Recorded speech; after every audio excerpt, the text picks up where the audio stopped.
আমরা আল্লাহকে পাবো কিভাবে, এটা বড় প্রশ্ন না? যে আল্লাহর কাছ থেকে, যে জান্নাত থেকে আমরা পৃথিবীতে চলে আসলাম, সেই জান্নাতে যেতে হলে তো আমাকে আল্লাহকে পেতে হবে। আল্লাহকে পেতে হলে আমার কি কি করণীয়, খুব শর্ট করে আমি কয়েকটা পয়েন্টস আপনাদেরকে শেয়ার করছি। 1 নাম্বার, আল্লাহকে পেতে হলে অবশ্যই তার নবী মুহাম্মদ সাল্লাল্লাহু আলাইহি ওয়াসাল্লামকে অনুসরণ করুন। এছাড়া আল্লাহকে পাওয়ার দ্বিতীয় কোনো পথ নেই। আল্লাহকে পেতে হলে অবশ্যই তার নবী মুহাম্মদ সাল্লাল্লাহু আলাইহি ওয়াসাল্লামের আদর্শগুলো জীবনের প্রতিটা ক্ষেত্রে বাস্তবায়ন করতে হবে। চলাফেরা, ওঠা বসা, খাওয়া দাওয়া, ইস্তেঞ্জা করা, মুআমালাত, ব্যবসা বাণিজ্য, অর্থনীতি, সমাজ, রাষ্ট্র, সব ক্ষেত্রে আপনাকে মুহাম্মদ সাল্লাল্লাহু আলাইহি ওয়াসাল্লামের তরিকা, আদর্শটাকে ফলো করতে হবে। তাহলে আপনি আল্লাহকে পাবেন ইনশাআল্লাহ। যে ব্যক্তি আল্লাহকে পেয়েছে সে দুনিয়াও পেয়েছে, আখিরাতও পেয়েছে। যে আল্লাহকে পায় নাই, দুনিয়াও বরবাদ, আখিরাতও বরবাদ। 1 নাম্বার তাহলে কি কাজ? আল্লাহ পাকের সর্বশেষ নবী মুহাম্মদ সাল্লাল্লাহু আলাইহি ওয়াসাল্লামকে অনুসরণ করা, তার আদর্শ মেনে চলা। 1 নাম্বার। 2 নাম্বার হচ্ছে 5 ওয়াক্ত নামাজ। আল্লাহকে পেতে হলে নামাজ লাগবে। নামাজ নাই, আল্লাহ নাই। ওয়াস্তাঈনু বিস-সাবরি ওয়াস-সালাহ, তোমরা সবর এবং সালাতের মধ্য দিয়ে আল্লাহর সাহায্য প্রার্থনা করো। আমরা এই জন্য নামাজে বলি ইয়াকা না'বুদু ওয়া ইয়াকা নাস্তাঈন, আমরা শুধু আপনারই ইবাদত করি এবং আপনার কাছেই সাহায্য প্রার্থনা করি। আল্লাহকে পেতে হলে নামাজের কোনো বিকল্প নাই। আল্লাহকে পাওয়ার তৃতীয় একটা মাধ্যম বলে দিই আমি, সওম বা রোজা রাখা। অল্প সময় ঘুরিয়ে নিচ্ছি, সওম বা রোজা রাখা। রোজা কেন আল্লাহকে পাওয়ার মাধ্যম জানেন? কারণ রোজা রাখা অবস্থায় আমরা কিন্তু গোপনে পানাহার করি না, করি? আমরা রোজা রেখেছি, গোপনে কিন্তু পানি খেতে পারি, কেউ দেখবে না। গোসল করছেন আপনি, পানি খেতে পারেন, কেউ দেখবে? দেখবে না। লুকিয়ে লুকিয়ে আপনি কিন্তু খাবার খেতে পারেন, কেউ দেখবে না, বাসায় কেউ নাই দেখার, কিন্তু আপনি খান না। আপনি সবর করেন, সহ্য করেন, একদম সূর্যাস্তের সময় গিয়ে আপনি ইফতার করেন। এই যে কাজটা আপনি কেন করেন? কারণ আপনি ফিল করেন যে আল্লাহ আপনাকে দেখছেন।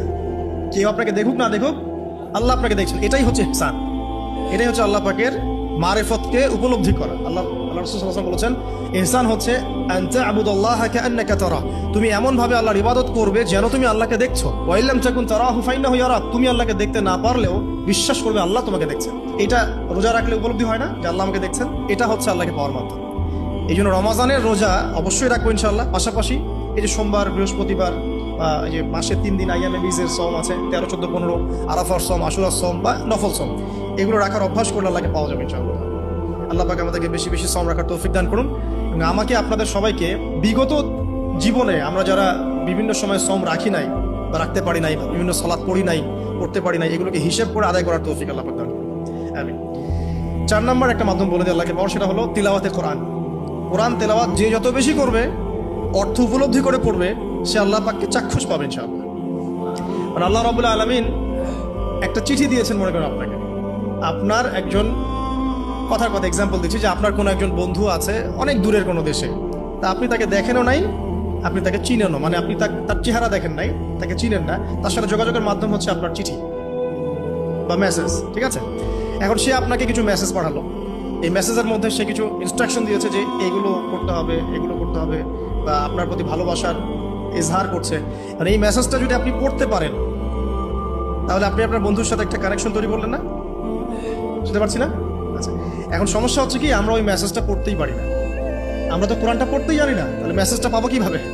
আর যারা পড়তে জানি সেই ভাষাটা বুঝি না। এখন ওই বন্ধু মনে করেন চিঠি লিখেছে বাংলা ভাষায়, আর আপনি বাংলা পড়তে জানেন না, তাহলে কি পারবেন উপলব্ধি করতে তার মনের ভাব, সেই বন্ধুর আবেগ, ভালোবাসা, প্রেম আপনি উপলব্ধি করতে পারবেন? লিখেছে সে উর্দু দিয়ে বা ইংরেজিতে, আপনি ইংরেজি বোঝেন না, ইংরেজি লিখতে পারেন না, তাহলে কি আপনি তার চিঠি বুঝতে পারবেন? এখন আমরা যেহেতু আরবি বুঝি না, এই কারণে কোরআনের মধ্যে কি পড়া, কি বলেছেন আল্লাহ রাব্বুল আলামিন আমরা উপলব্ধি করতে পারছি। আমি কি বুঝতে পারছি? কোরআন শুধুমাত্র তিলাওয়াত করা যথেষ্ট নয়। তিলাওয়াত করলে আপনি প্রত্যেক হরফে 10 টাকা পাবেন, কোনো সমস্যা নাই, কিন্তু ওই মেসেজটাকে উপলব্ধি করতে হলে আপনার অর্থটা জানতে হবে। অর্থ জানলে পরে আপনি দেখবেন আল্লাহকে আপনি চাক্ষুষ সামনে পাচ্ছেন ইনশাআল্লাহ।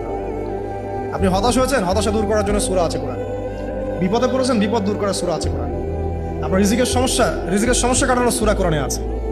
কোনো হাজতের প্রয়োজন, সূরা ইয়াসিন, হাজতের সূরা চলে আসে। অসুস্থ হয়েছেন, শেফার সূরা কোরআনে আছে।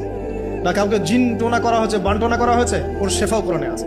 এমন কোনো বিষয় নাই যেটা আল্লাহ রাব্বুল আলামিন কোরআনের মধ্যে নাজিল করেন নাই। ব্যবসা করতে চান, কোরআন কথা বলবে, ঠিক আছে? আপনি সামাজিক বিষয়ে ডিল করতে চান, সূরা হুজুরাত কথা বলবে। আপনি ইতিহাস ভালোবাসেন, কোরআনে ইতিহাস দিয়ে ভর্তি করা আছে। আপনি কাব্য ভালোবাসেন, কবিতা পড়তে ভালোবাসেন, কোরআনের মধ্যে কবিতা দিয়েও ভর্তি আছে। আর রহমান আল্লামাল কোরআন খালাকাল ইনসান, এখানে ছন্দ আছে না? প্রত্যেকটা ছন্দ, ওয়ান নাজমি ইযা হাওয়া মা দাল্লা সাহিবুকুম ওয়া মা গাওয়া ওয়া মা ইয়ানতিকু আনিল হাওয়া, ছন্দ আছে না? আপনি উপন্যাস ভালোবাসেন, কোরআনে অনেক উপন্যাস আছে। যা চান তাই পাবেন। এক কথায় আপনি আল্লাহকে পাবেন কোরআনের মধ্য দিয়ে। কোরআনের সাথে যার সম্পর্ক যত বেশি, আল্লাহর মারিফত সে তত বেশি পাবে ইনশাআল্লাহ আযজা ওয়া জাল্লা। 4টা বলেছি না? 5 নাম্বার হচ্ছে হজমরা করা। হজমরা, আল্লাহ পাক আমাদের সবাইকে বেশি বেশি করার তৌফিক দেয়। হজ এবং ওমরা এমন কিছু কাজ আছে যে কাজগুলো সরাসরি আপনার সাথে আল্লাহ পাকে কানেকশন করে। আরাফার মাঠে যাবেন, ওই মাঠে কি কিয়ামত হবে না? আল্লাহকে চিনতে পারবেন এখানেই। তারপরে যে সাই করেন না, সাফা মারওয়া সাই করে, ওখানে গেলে আপনি বুঝতে পারবেন যে কিভাবে ইসমাইল আলাইহিস সালামকে পানি দেওয়ার জন্য তার মা হাজারা এখানে দৌড়াদৌড়ি করেছে। বাইতুল্লাহ দেখবেন, আপনি চিনবেন যে আল্লাহর তাওহীদ কি জিনিস। চোখে দেখার সাথে সাথে আপনার ভিতরে এমন একটা ফিলিংস আসবে যেটা ভাষায় প্রকাশ করা যাবে। চোখে দেখার সাথে সাথে এমন একটা ফিলিংস আসবে, আপনাকে আমি এটা ভাষায় প্রকাশ করে বোঝাতে পারবো না।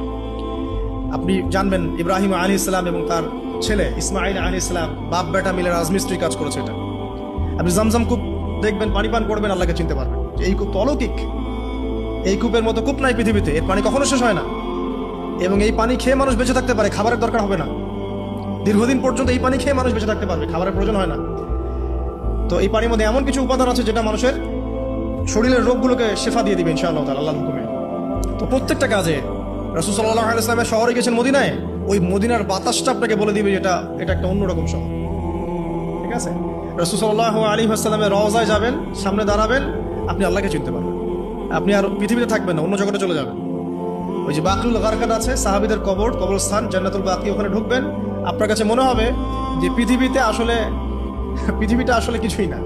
পৃথিবীর সবচেয়ে সেরা মানুষগুলো এই মাটির নিচে শুয়ে আছে, ওখানে আপনাকে খুবই তুচ্ছ মনে হবে তাদের সামনে। এই যে মানে বিভিন্ন জায়গায় গিয়ে আল্লাহকে চিনতে পাওয়া, এটা সবচেয়ে ভালো হয় হজ এবং উমরা থেকে। আল্লাহ পাক আমাদেরকে তৌফিক এনায়েত করুন, আমিন। তো এটা একটা আল্লাহকে পাওয়ার উদ্দেশ্য। যাদের হজ ফরজ হয়ে গেছে অবশ্যই হজ করে ফেলবেন, আর যাদের সামর্থ্য আছে তারা বেশি বেশি উমরা করবেন। নবী সাল্লাল্লাহু আলাইহি ওয়াসাল্লাম বলেছেন, এক হজ পরের হজের মধ্যে যত গুনাহ মাফ করিয়ে দেয়, এক উমরা পরের উমরার মধ্যে যত গুনাহ সেগুলোকে মাফ করিয়ে দেয়। আল্লাহ পাক আমাদেরকে এই আমলগুলো করার তৌফিক এনায়েত করুন। 6 নাম্বার বলছি জিকির। আল্লাহ পাকের জিকির বাড়াতে হবে। যে আল্লাহ পাকের জিকির যত বেশি করবে, সে আল্লাহ পাকের মারিফত তত বেশি উপলব্ধি করবে, আল্লাহকে পাবে ইনশাআল্লাহ। আর এই জিকির করার জন্য ওযুও শর্ত নয়, জানেন? আল্লাহর জিকির করার জন্য কিন্তু ওযু শর্ত নয়। আপনি মনে মনে চলতে ফিরতে অলওয়েজ সুবহানাল্লাহ, আলহামদুলিল্লাহ, আল্লাহু আকবার, লা ইলাহা ইল্লাল্লাহ, আস্তাগফিরুল্লাহ করতেই থাকতে পারেন। কষ্ট কিছু আছে? খালি জবান চলবে, খালি জবান চলবে। মাঠে কাজ করছেন, ওই যে লাঙল দিয়ে কাজ করছেন, সেচ দিচ্ছেন, আপনি পড়তে থাকবেন আস্তাগফিরুল্লাহ ওয়া আতুবু ইলাইহি, লা হাওলা ওয়ালা কুওয়াতা ইল্লা বিল্লাহ, সুবহানাল্লাহ, আলহামদুলিল্লাহ, লা ইলাহা ইল্লাল্লাহ, আল্লাহু আকবার। কোনো সমস্যা নেই। রান্না বান্না করছে মেয়েরা, এটা করতে করতে পড়তে পারবে না? গাড়ি ড্রাইভ করছেন, ড্রাইভ করতে করতে আপনি পড়তে পারবেন লা ইলাহা ইল্লাল্লাহ ওয়াহদাহু লা শারীকা লাহু, লাহুল মুলকু ওয়া লাহুল হামদু ওয়া হুয়া আলা কুল্লি শাইইন কাদির। যে কোনো কাজ করতে করতেই ইল্লাল ইস্তেনজা বাদ দিয়ে। ইস্তেনজা কি জিনিস? প্রসাব পায়খানা। এই সময় এগুলো মুখ দিয়ে বলবেন না, দরকার নাই। আপনি এখানে এরপরে যে সময়গুলো আছে এগুলোতে আপনি জিকির বাড়াবেন। যে যত বেশি জিকির করবে তার কলব তত বেশি পরিচ্ছন্ন হবে। যার কলব যত পরিচ্ছন্ন, আল্লাহর নূর তার কলবে তত বেশি আসবে, সে আল্লাহ পাকে তত কাছে পাবে ইনশাআল্লাহ। 7 নাম্বার দোয়া ইস্তেগফার বাড়িয়ে দেয়। আল্লাহর কাছে বেশি বেশি দোয়া করতে হবে। দোয়া বাড়িয়ে দেন। দোয়ার জন্য হুজুর ডাকতে হবে না, দোয়ার জন্য আমাকে ডেকে বাসায় খাওয়ানোরও দরকার নেই। দোয়ার জন্য আপনি যথেষ্ট। নামাজে দাঁড়ান, নামাজের সেজদায় দোয়া করেন। নফল নামাজ পড়েন, নফল নামাজের সেজদায় দোয়া করেন। নামাজের পরে হাত তুলে দোয়া করেন প্রয়োজনে। নামাজে সালাম ফেরানোর আগে দোয়া করেন। যে কোনো ভালো কাজ করেছেন তারপর দোয়া করেন। ঠিক আছে, কোরআন তেলাওয়াত করলেন, দোয়া করেন। তাহাজ্জুদের ওয়াক্তে দোয়া করেন। বৃষ্টি পড়ছে তখন দোয়া করেন। ঠিক আছে, মানে দোয়া কবুলের মোমেন্ট, সময়গুলো, আজান হয়েছে, আজান ইকামতের মাঝখানে দোয়া করেন। এই যে এখন খুতবা হচ্ছে, এই সময় দোয়া করেন, দোয়া কবুল হবে। দিনী মসজিদে বসেছেন, দোয়া করেন, দোয়া করতে থাকেন। যত বেশি আপনি দোয়া করতে পারবেন আল্লাহর কাছে, ইনশাআল্লাহ আল্লাহকে আপনি তত কাছে পাবেন ইনশাআল্লাহ। এটা আল্লাহকে পাওয়ার অন্যতম মাধ্যম। এবং ইস্তেগফার মানে কি?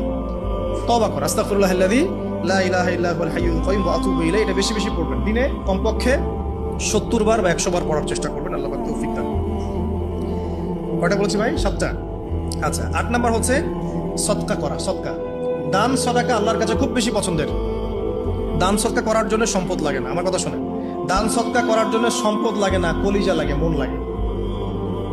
বহু বড় বড় মানুষ আছে দান সদকা করতে পারে না, কোটিপতি, যাকাত দেয় না, আছে না? আর বহু গরিব মানুষ ভ্যান চালায়, কৃষি কাজ করে, দেখবেন 100 টাকা দান করে দিল। মন থাকতে হয়, মন, কলিজা বড় থাকতে হয়। যাদের কলিজা বড়, মন বড়, তারা দান সদকা করতে পারবে ইনশাআল্লাহ। আর যার মন বড়, সেখানেই তো আল্লাহ নূর আসবে। সংকীর্ণ মনে আল্লাহ নূর কোত্থেকে আসবে? কথা বুঝতে পারেন নাই? তো দান সদকা বাড়ান। আপনি 1 টাকা দান করেন, 5 টাকা দান করেন, হালাল রিজিক থেকে 1 টাকা দান করেন, সেটা আল্লাহর কাছে অনেক বেশি পছন্দের। একটা হাদিসে নবী সাল্লাল্লাহু আলাইহি ওয়াসাল্লাম বলেছেন, হালাল উপার্জন থেকে আল্লাহর বান্দারা যখন একটা খেজুরও দান করে, আল্লাহ পাক সেই একটা খেজুরকে আস্তে আস্তে বড় করতে থাকেন। এটা এক পর্যায়ে পাহাড়ের সমান হয়ে যায়। কিয়ামতের মাঠে মানুষ তার দান এবং সাদাকার যে ছায়া, এই ছায়ার নিচে অবস্থান করবে। আপনার বিপদ হয়েছে, দান সদকা করেন, বিপদ দূর হয়ে যাবে ইনশাআল্লাহ। জটিল কোনো রোগ হয়েছে, কোনো ডাক্তার ট্রিটমেন্ট করতে পারছে না, সদকা করেন, রোগ ভালো হয়ে যেতে পারে ইনশাআল্লাহ।